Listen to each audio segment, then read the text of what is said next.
حزين وكلامي أكيد أكبر من الكتمان، ولسان البوح عاجز بالصدق يصارحني.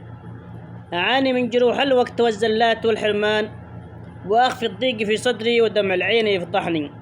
ألا يا الله أنا أدعوك تحفظ الأهل والأوطان، وتنور طريق الحق وتسخر ناس ترشدني.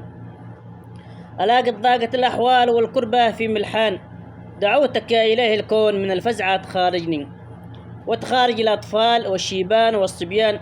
ألا والناس ذي مفزع، ألا وأهلي وجيراني، وتألف بين الناس وتبعد عنهم الأحزان، وتصلح جميع الشان لدى إنسي ولا جني، وتحفظ من سعى فيها بالأمن والإيمان.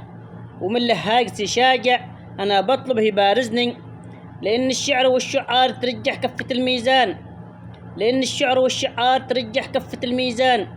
ومن اللي بشعره جاء على الميزان يوازني، يكون الرد ذي بيجي نفس القاف والأوزان. ولا أبغى يجرح إنسان ولا إنسان يجرحني. تفضل أيها المغوار هذا وقتك قد حان، وهل لك قلب في الميدان بالأوزان تناطحني. وسلامتكم.